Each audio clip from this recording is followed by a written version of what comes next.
Hey, George, thanks so much for joining me today. Thank you. Thank you for having me. The film is Big George Foreman. It comes out April the 28th. I've seen it. I encourage everybody I know to go see it. It's amazing. It's inspirational. It's funny. It'll impact you. George, why did you want to get involved in this? What was it that attracted you to this project? You know, I had a conversation with Sony and I couldn't believe, man, the script was just sitting there. This story hasn't been done. I was just shocked. I was surprised. And what I loved the most about it, because as a kid, I used to watch the Ali Foreman boxing match on ESPN. They would rebroadcast the fights. Even when I was younger, ABC Sports were broadcasted. So I was so really into the love of him as a boxer. But when I started digging deep, the ideal of a guy who was looked over as a kid, you know, the guy who came from nothing. Teachers would even look at him just because of the way that he dressed. And he went on to win to Olympics and became the heavyweight champion of the world. But that wasn't it. George was just this angry guy, man, that I remember when he fought Ali. I was rooting for Ali back then. And then I never knew about, you know, the whole what happened in turn of his turn and becoming a minister. And it was over that fight in Jimmy Young when he changed his whole life. And that's what got me excited, that we had a whole story here. Yeah, and that's one of the pivotal scenes in the movie. What did he tell you about what happened? I mean, I know what I saw on screen, and I'm sure that portrays it, but you guys can't go into just detail after detail. What did he tell you about what happened? He said that night, man, it was very hot, and it was so hot, his breathing increased, and he said he died. He said he died, and he said only thing, he had this terrible smell. He smelled horrible smell, and he just felt like it was this deep hole. And it felt like, too, his life at that time, he said, it was like, I lost to Ali.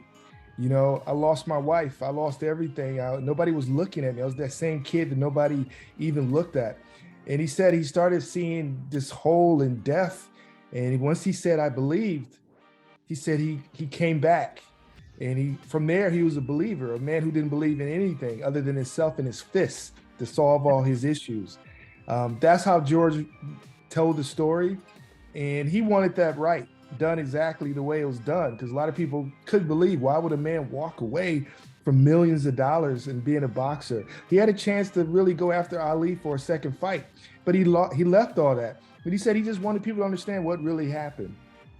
Yeah, and the film portrays him as talking to Ali, as you know, Ali trying to get him to come back, and he turned down millions. This is a double comeback story almost. You know, it's he rises up from poverty and becomes this championship fighter, and then he gives it all away and then comes back again. I mean, what an amazing story.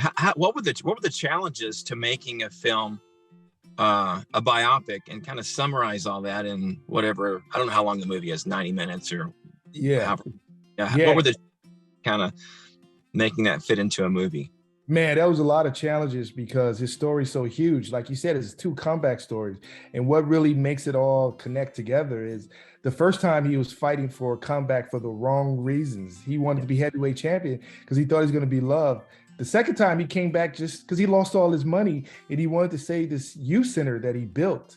And this time when you fight not with your fist, but with your mind, it can change your perspective. And that was the story going into the movie. And it was like making a movie. It just tells you that his story is so vast. And that was the biggest thing, is what to keep and what to take out. I mean, our first cut was very, very long, and I had to make some big boy choices to take out some scenes. And that was the hardest thing because everything was working really well. And how do you tell in a biopic story what's important?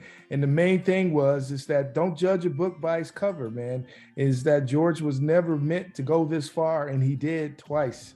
And that's the story that I wanted to tell for people to go see the movie, is to be entertained, but realizes, hey, I could be able to accomplish some things in life as well. Yeah, it's I'm kind of joking here, but it's kind of inspirational for all these middle-aged men like myself out there watching this sport and, you know, become heavyweight champion again. I remember that. I mean, I was just blown away when I saw him win that fight live on pay-per-view or whatever it was on.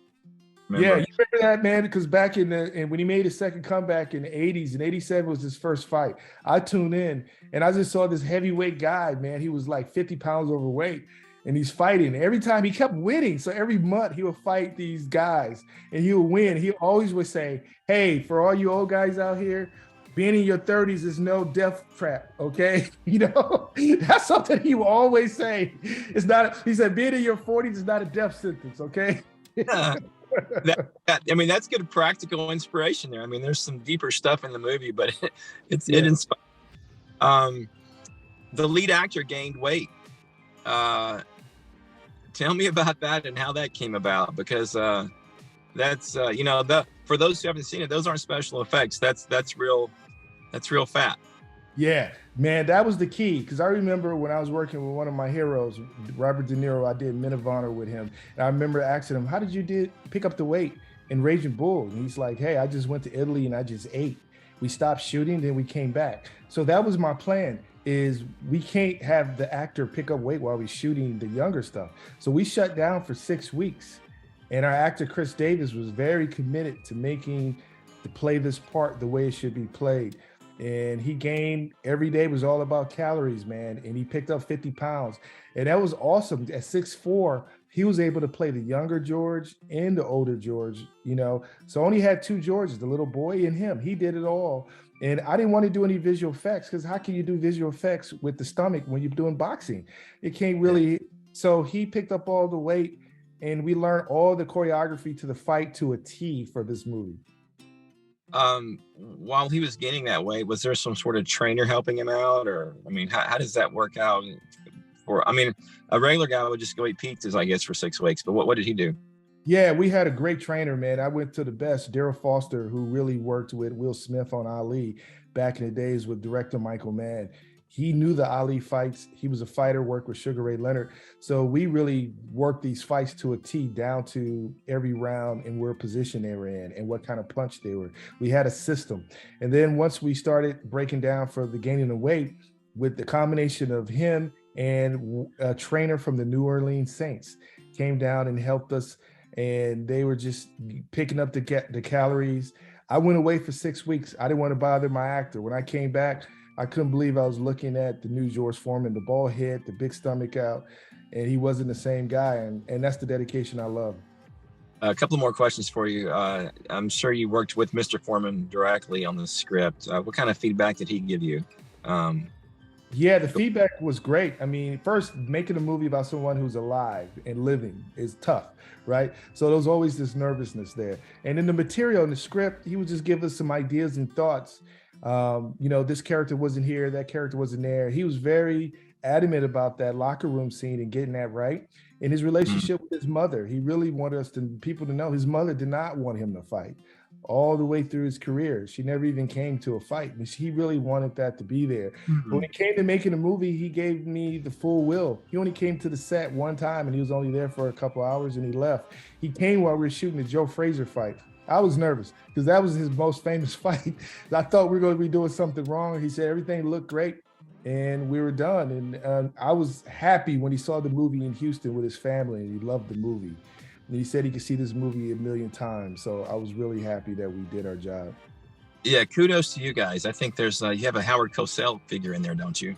Yeah, played by Matthew Clave, man. That was interesting because you had to get the down goes Frazier. Yes. Most people heard it. They never seen him do it physically. And I was looking at a Howard Cosell documentary, and I saw the real footage of him saying that. And we try to do everything to a T, the reality, part of it. So I'm really happy with that. Yeah, I'd heard that phrase my entire life and didn't realize which fight that was from until I saw that scene. So great job putting that in there. Final question for you. What do you want? How do you want this to impact people? What do you want people thinking about when the credits roll? Well, the great thing is the movie comes out April 28th next weekend. So after 3 years of this, I'm finally happy that the audience get to see it. And it was done in a way where families can come. I want people to laugh because there's a lot of humor there. Suspense because you're on the edge of your seats with boxing. Even you know who won, you're going to know a different perspective of it. And the inspirational part of it is you can get it done. You can do it. Don't look for anybody else's approval. George was looking for everybody's approval in his life. And then once he lost, it stopped coming. And he had to find it within himself. So don't judge a book by a cover, man. You really look for your dreams and just keep pushing it. That's what this movie is really about. and nothing is fiction in it. Is everything in it is real. So I'm really excited about that.